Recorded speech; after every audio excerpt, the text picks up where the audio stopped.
प्रीतम का नाम जप करो, उनके गुण लीला गाओ, उनकी सेवा में रहो। कभी प्रपंच की बातें, कभी प्रतिष्ठा का चिंतन, कभी नाना प्रकार के मान सम्मान का चिंतन, ये घुसने ना पावे हृदय में। बहुत सावधान रहना चाहिए साधक को। ऐसी बातें देखो मत, ऐसी बातें सुनो मत जिससे तुम्हारा हृदय उद्विग्न होकर प्रभु का चिंतन छोड़ दे। बंद करो अभी। अन्य लोगों के संग का त्याग कर दो, जो भगवत विमुख वार्ता करते हैं, संत निंदा करते हैं, दूसरों की निंदा करते हैं, कुछ हाथ नहीं लगता। ये लोग दुर्गति को प्राप्त होने वाले हैं। भक्तन निंदा अति बुरी भूल करे जिन कोय, किए सुकृत बहु जन्म के छिन में दारक हो। पर निंदा के किए ते नहीं आवत नहीं कछुआत, मूर्ख पर्वत पाप को ले चल अपने साथ। तो अलम कश्यापि संगत्या, ऐसा संग मत करो जिनके पास बैठने से भक्त निंदा, जन निंदा, भगवत निंदा हो। ऐसे से दूर रहो। अलम बंद कर दो ऐसे लोगों का संग। रात दिन हम श्यामा श्याम का नाम जप करेंगे, श्यामा श्याम के लीला गुण गाएंगे, श्यामा श्याम के ही धाम का शोभा का चिंतन करेंगे।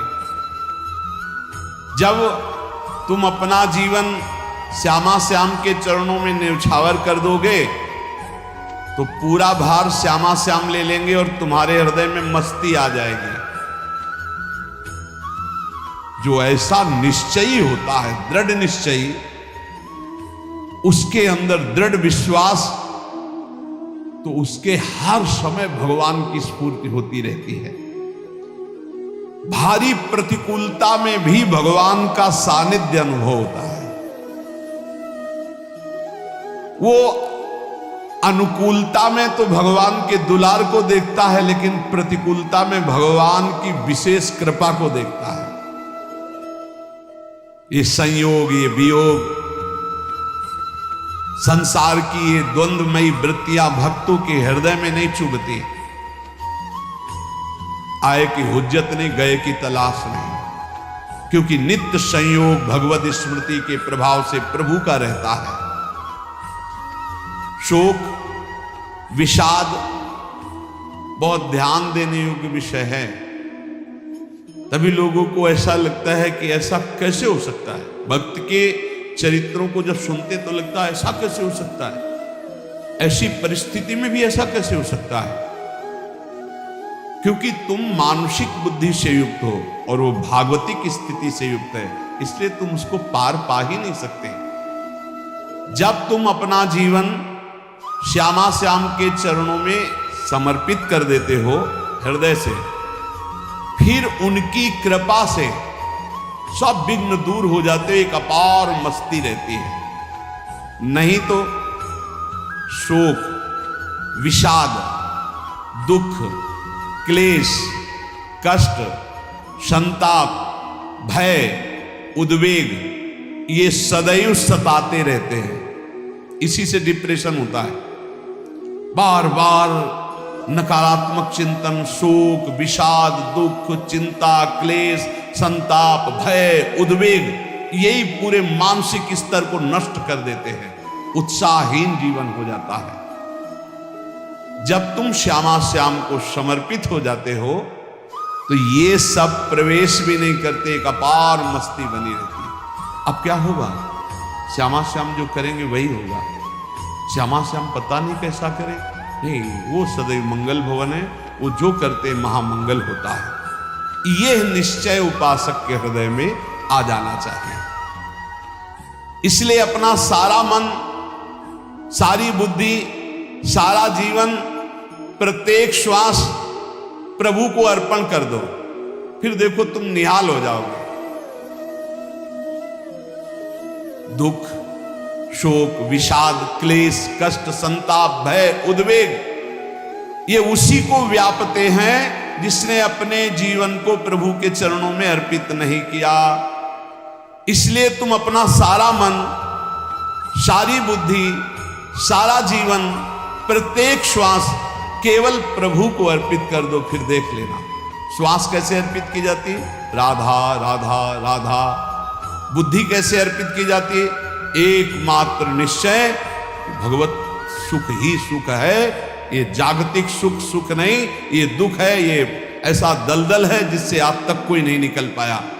सारा मन, हम मन से केवल प्रभु का मनन करें, बार बार मन को संसार से हटा के नाम में, रूप में, लीला में, धाम में लगाएं।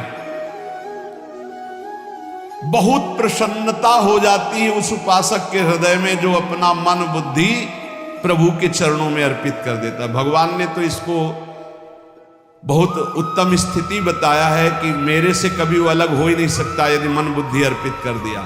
मयि एव मन आधत्स्व मयि बुद्धिम निवेशय, तो निवश्य मयि एव अत ऊर्ध्वं न संशया, बिल्कुल संशय नहीं, वो मेरे में ही निवास करेगा जिसने मन और बुद्धि अपनी मेरे में अर्पित कर दी।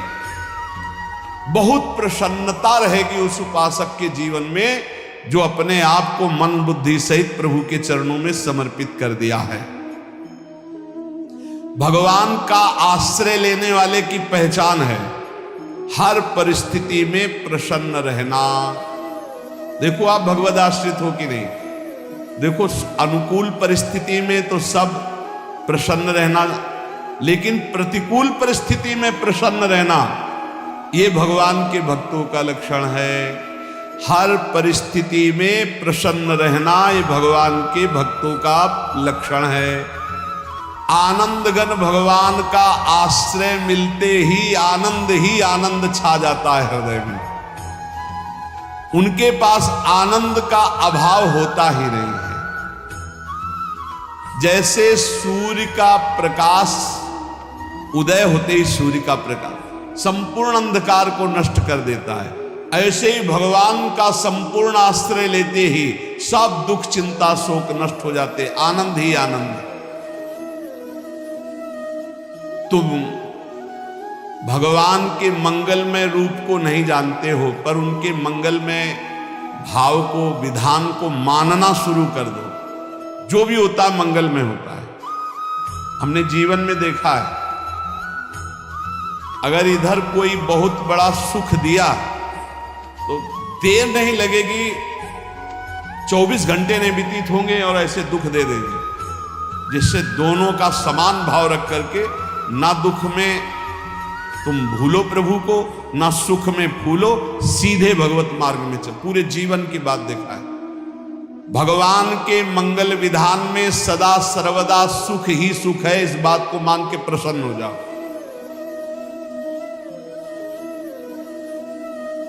जब भगवान का भजन करने वाले की तन्मयता बढ़ती है भजन में, तो द्वेषी जन अपने आप तैयार हो जाते हैं। भक्त कभी किसी से द्वेष नहीं करता, अपने आप वो द्रोह करने लगते। तो नरसिंह मेहता जी से बहुत गांव के कई लोग थे जो जलते थे, ऐसे जलते थे कि अब क्या करें, कैसे मिटा दे नरसिंह मेहता जी को। उपाय तो मिल नहीं रहा था। तो एक दिन संतों की मंडली आई और उन्होंने कहा कि हम रास्ते में कोई चोर आदि धन ना ले ले, इसलिए यहां से किसी की हुंडी चलती है क्या द्वारिका में? पहले ऐसा था। बोले हाँ हमारे यहां बहुत बड़े सेठ हैं नरसिंह मेहता जी, पर आप कहोगे वो मना कर देंगे। कई बार कहोगे, अगर वो स्वीकार कर ले तो वहां। और उनका लक्ष्य था कि नरसिंह मेहता जी की तो खाने की भी सुविधा नहीं थी, हुंडी कहाँ की बात आई। उनका था कि जब वो ना कहेंगे तो संतजन नाराज हो जाएंगे, अगर हाँ कह दिया तो वहां हुंडी चुकेगी नहीं, तो संतजन अपने आप इनको शाप दे देंगे, अपराध बन जाएगा, ये नष्ट हो जाएंगे। संतों को भेजा नरसिंह मेहता जी ने, सबकी दंडवत की, चरण पखाड़े। उनका ये इतना रुपया है, द्वारिका में साधु सेवा हम करेंगे, वहां तुम्हारी हुंडी चलती है तो आप अरे आप कहाँ बोल रहे हो, यहाँ खाने की भी व्यवस्था। बोले हमें सब पहले से बता दिया गया कि आप मना करोगे, बार बार मना मत करो, हमें पता है। तो उन्होंने ठाकुर जी की तरफ देखा, बोले क्या लीला है प्रभु, संतों से हम क्या कहें, ये लियो रुपये। उस समय स्वर्ण की मोहरें चल रही, बेच के बाजार से खूब उन संतों को पवाया, उन्हीं संतों की सेवा की। और उनका अपने सेठ का नाम तो बताओ जहां हमें जाके हुंडी मिलेगी। सेठ सावल सा सेठ। संत जन गए वहां, पूछा कि नरसिंह मेहता जी का जिन सेठ से परिचय, उनका नाम सावल सा सेठ, उनकी गद्दी कहाँ है? तो तो जो कुछ भक्त थे वो द्वारिकाधीश की तरफ संकेत करते कि वही हैं। बोले नहीं नहीं, वो सेठ है, उनकी गद्दी चलती थी, पूरी बाजार में कहीं कोई। अब संत जन एकांत में होकर के बहुत विचलित हुए कि हमारे साथ धोखा हुआ। नरसिंह मेहता जैसा संत क्या धोखेबाज हो सकता है? देखो, संशय तो बहुत विचित्र होता है। बड़े बड़ों को संशय हो जाता है। जब भगवती सती जी को संशय हो गया, राम जी को, हे खग हे मृग हे मधुकर श्रेणी, ऐसा पूछते हुए कि सच्चिदानंद कैसे हो सकते, तो किसी को हो सकता है, क्योंकि वो बुद्धि की अधिष्ठात्री देवी है। जो ही उनके मन में ऐसा आया कि क्या हमारे साथ धोखा हो रहा है, इतने में ही देखा जय हो सावल शाह सेठ की। वो कहा सावल शाह सेठ, तो देखा बढ़िया मुनीम जी उनके साथ, सेठ बस्ता लिए हुए मुनीम जी, सरकार इधर से चलो। तो उनका सावल शाह सेठ आपका नाम है? संतों ने कहा। बोले हाँ। बोले नरसिंह जी? हाँ। बोले आपकी हुंडी आ गई है। हुंडी एक कागज में लिखा कि ये हमारे सेठ जी को दे देना।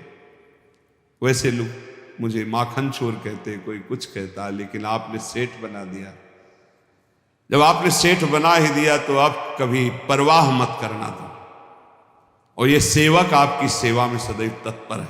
भगवान ने ऐसा लिखा। जो भगवद आश्रित है, एक बार ये चलता रहता है। जो संत जन होते हैं उनके विरोधी अपने आप बन जाते हैं, किसी से कोई मतलब नहीं, अपने आप विरोधी बन जाते हैं।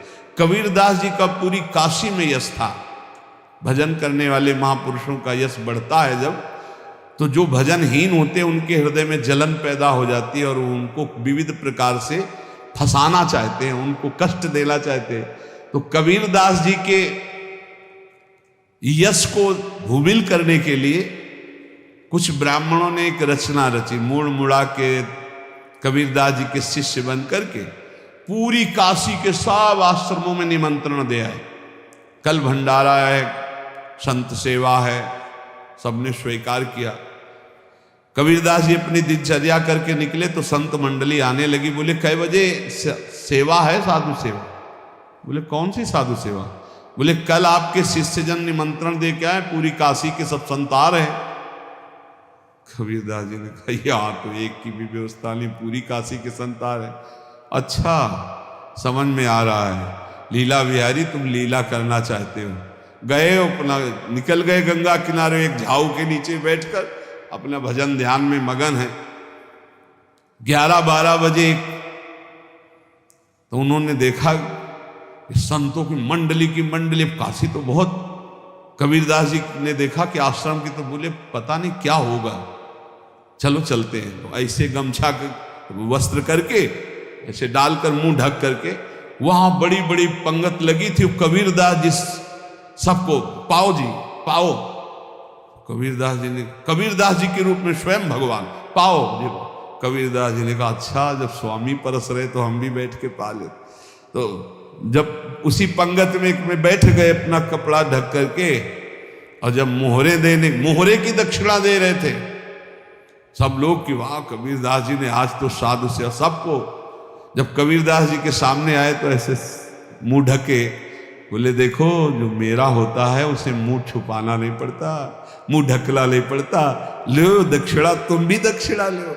कबीरदास जी को कबीरदास जी दक्षिणा दे रहे, वो कबीरदास जी है भगवान, और ये पाले वाले कबीरदास जी है भगवान के जन। कभी भगवान अपने, अरे जमाने जोर लगा ले, कितना जोर लगाएगा, भक्त और भगवान का झंडा कभी न झुकने पाएगा।